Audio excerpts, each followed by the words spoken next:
All right.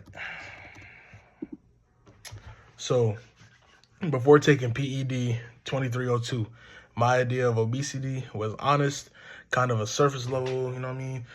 I always thought that it would mainly come from like eating too much or just not working out enough. Like that was a message I grew up behind and grew up around, but I never really understood it, you know what I mean? Like I knew obesity was a big issue in the country, but I didn't really understand how complicated it really was, you know what I mean?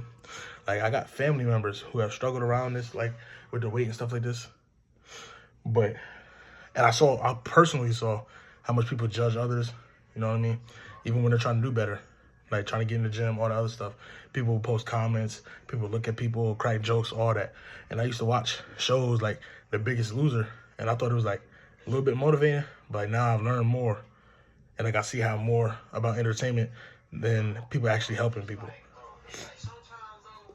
They made weight loss look like a competition instead of something connected to mental health and an environment. Like back then, if you asked me what caused obesity, I would have said that a diet, lifestyle, stress, maybe some genetics, you know, I would have said that. I knew society affected body image too. And when you see everything online and on TV, it pushes like this perfect look that nobody really mess with, you know what I mean? And it does really mess with people's mental health. And I agree that like even before the class, I didn't just know how serious that impact really was. You know what I mean?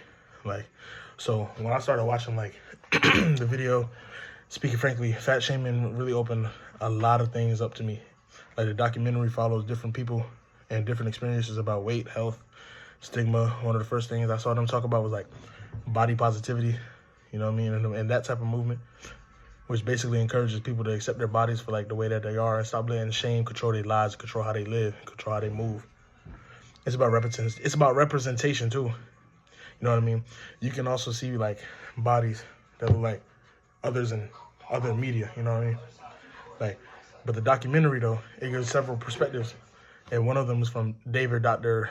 Katz. He's a epidemiologist. I don't know how to say that. Excuse me. He focuses on the medical side and explains that obesity is like linked to a disease like diabetes, and heart disease. It says that like American culture pushes people towards unhealthy habits. He believes that it's an actual public health crisis, which I agree with that. You know what I mean? Then there's people like Rebecca Paul, who studies weight stigma, and she talks about how shaming people does not really make them healthier. You know what I mean? She explains that weight stigma leads to depression, anxiety, stress, even physical problems. So like for her, one of the biggest issues to emotional harm is that society puts on people because of their weight. You know what I mean? They put a lot of emotional harm, trauma, damage, all that stuff on people. The documentary also features body positivity influencers, and they also share how they're trying to challenge beauty standards by showing all kinds of bodies online. They talk about how important representation for confidence is for like in their mental health and things like that. Another viewpoint comes from fitness and wellness creators. Some of them worry that the body positivity can go too far if it ignores the real health risk. They say that they all support confidence and accept that, but also believe that it's important to talk honestly about physical health and not really beat around the bush, you know what I mean, and sugarcoat stuff. Then there's also normal people sharing their personal stories. Like those are the ones that hit the hardest. Some people talk about being bullied about their weight. Some people say that like they avoid the gym because they feel judged. Like some people don't even want to eat in public because people stare. People say stuff to them on the low. They can hear it, but they say stuff on the low. You know, their stories show how shame can really make people hide, not want to get healthier. You know, when you compare Dr. Katz and Dr. Paul, they're both talking about culture, but from different angles. Dr. Katz he looks at the physical outcomes. Paul looks at more the emotional and social damage.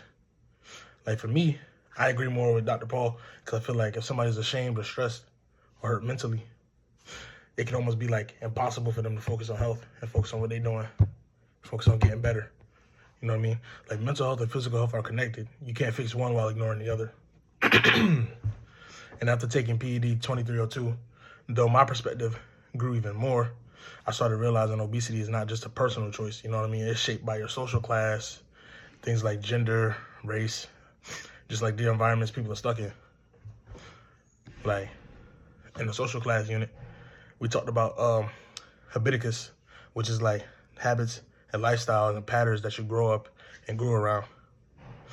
Some people, like, they grew up with easy access to healthy food, you know what I mean? Safe parks, you know what I mean? Welcome gyms, free gyms. Other people, they grew up in food like desserts, unsafe neighborhoods, can't really go outside, you know, homes where healthy food is too expensive, poverty-stricken neighborhoods, you know. That affects people, like, way before they're old enough to make their own choices. So, like, when we talked about gender, I saw how, like, society also pushes, like, different body ideals onto men and women. Like, women are expected to be thin, you know what I mean? And when men are expected to be, like, very toned and muscular, and when somebody doesn't match that image, a lot of the people judge them, and society judges them, you know what I mean? Like, that affects their confidence, mental health, and sometimes even their behavior. And then with race, we talk about, like, intersectionality. Like, some racial groups deal with discrimination, lower income communities, poor access to healthcare, and higher stress levels, and all of that stuff can, like, stack up and influence health outcomes. And, like, obesity can't be separated from that. You know what I mean? So, like, now, after all of this, like, really, I see obesity as something that, like, has been influenced by, like, personal habits. Like, yeah, but, like, also by systems, environments, social pressures, like, things like that. You can't solve it by just telling somebody to try harder. You know, sometimes there's a bigger picture than just that. Never know what's going on behind the scenes. Like, for strategies, individually, people need, like, support, not just shame and bullying. You know what I mean? They need better routines, maybe some, like, guidance, healthier options when possible. You know what I'm saying? Like, you can also help fix their mindset. That helps out a lot. And, like, just guide them to, like, stay focused on progress, on good progress instead of perfection. Like, I feel like collectively we need better access to healthier food, especially in this country. It's a lot easier to get the unhealthy stuff, the quick, you know what I'm saying, fast food than it is to get some good stuff to cook at home. I mean, you gotta have affordable health care, safe places to be active, like more gyms, more affordable gyms. You need real education. You know, a lot of people don't have that. You need a shift in culture where we need to stop judging people for their bodies and just, you know what I mean, and the bullying, especially online. But basically, to wrap this all up, I just want to, like, the message I want to leave is that obesity is complex. Like, it connects the physical health, mental health, social class, gender expectations, and race. You know what I mean? It connects it all together.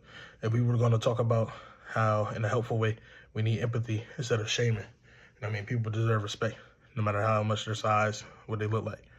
So that's all.